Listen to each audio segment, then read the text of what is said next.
Selamat malam, masih bersama Hengki Mokar, tentunya di Ngobraspol. Kali ini gue kedatangan tamu, sahabat kuliah gue dulu. Oke, langsung aja. Dia sebagai narasumber di KBP Polri. Oke, selamat malam Om Beng. Selamat malam Om Hengki. Wih, gila. Waduh, udah lama kita Udah lama banget, ketemu ya. kita tos dulu deh. Jadi, orang-orang belum pada ini, dia udah nenteng-nenteng model sama nenteng kamera. Oke Om Beng, langsung aja memperkenalkan diri. Nama aslinya dia tahu sendiri kan gitu. Ya mungkin nama famous saja ya. Ya artinya orang tahu gue Beng aja gitu, Beng Arianto.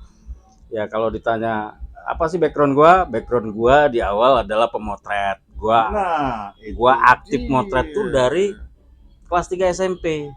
Gile. Tahun kurang lebih tahun 86. Aktif itu bukan berarti gue sudah terjun ya, maksudnya masih coba belajar, masih minjem kamera dari om gue yang kebetulan waktu itu adalah pemain bola nasional yang sering keluar negeri. Kadang dia beli kamera gue pinjam buat belajar, karena dia sendiri kadang di era analog kan punya kamera belum tentu bisa motret gitu loh. Sementara gue bergaul lah sama temannya abang gue Ya.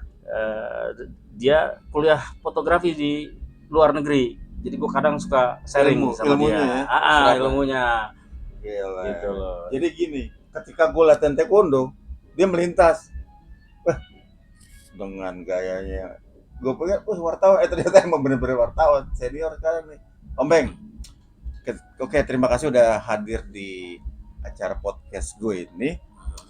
Jadi mohon informasinya nih, kita bisa dong gali ilmu supaya gimana sih nih podcast ini bisa berjalan dengan baik. Title-nya sih Ngobraspol tentang asrama Polri, tapi kan bisa kita pecah-pecah nih. Nah, gimana nih? Bisa gak? Oke. Kalau ini menjadi menarik buat penonton, Nah, itu ya dia. kan? Tentu ada berbagai macam unsur nih gitu loh ya. Ya. Mungkin pertama dari sisi narasumber, apakah gue menarik buat orang ditonton gitu. Belum tentu. Tapi kalau dari sisi informasi, apa namanya, pengalaman, mungkin ya karena gue selain motret dan keahlian gue motret di tahun 87 ya. Setelah itu 87.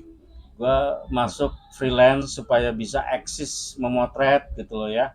Akhirnya gue freelance di salah satu media yang cukup beken, media musik Indonesia. Artinya waktu itu adalah majalah yang gue anggap menjadi panutan barometer anak-anak muda Jakarta.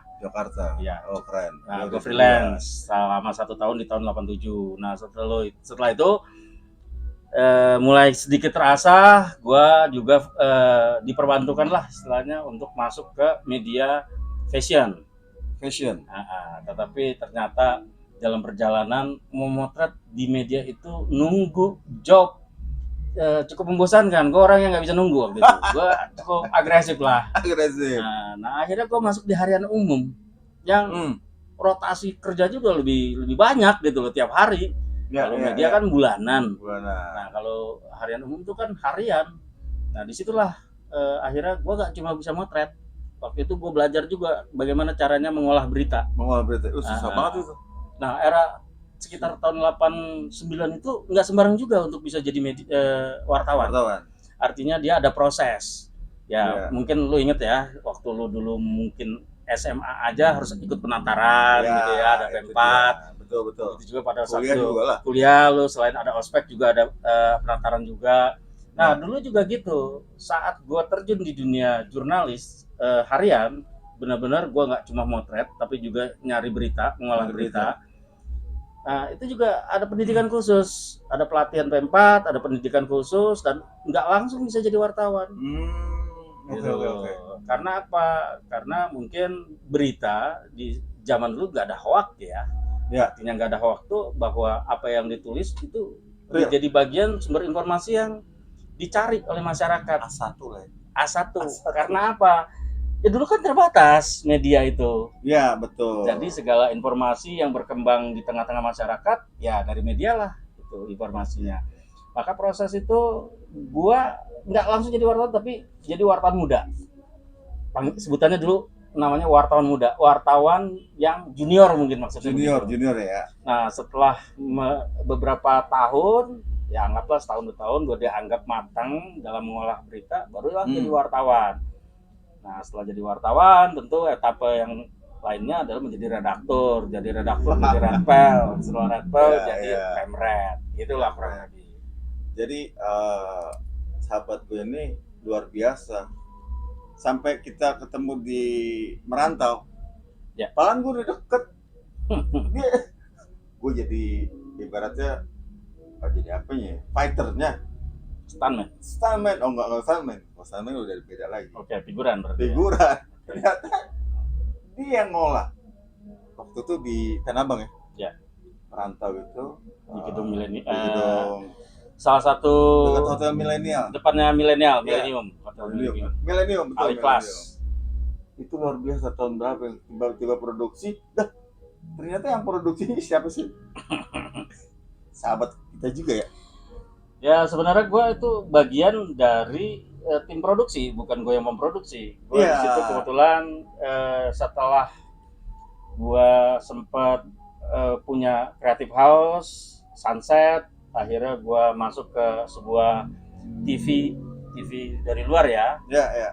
Waktu itu ada yang namanya MTV, tapi ya gue cuma diperbantukan lah ya untuk studio waktu itu. Nah ternyata 6 bulan bubar. Akhirnya gue ditarik lah ke MNC Pictures gitu loh sebagai tenaga bantu aja. Ya. Nah setelah itu ada ide dari produser Aryo Sagantoro maupun Mbak Maya Barak. Nah Mbak Maya Barak ini adalah istri dari Gareth Evans. Oh orang bule. Ya sutradaranya. Ya. Sutradaranya. Nah dari situlah akhirnya kita buat Merantau Film. Booming loh. Gila. Ya alhamdulillah Merantau itu menang di 8 nominasi ya untuk perfilman termasuk Cannes di Prancis. Yes, betul. Dan bisa beredar filmnya itu dibeli buyer ke 18 negara kalau tidak salah waktu itu ya. Mengangkat pencaksilat. Ya, kisah tentang budaya Minang. Nah, pencaksilat Minang, silat harimau namanya. Silat harimau. Ya. Oke, wis, kayak kita langsung part kedua kayak seru banget. Nantikan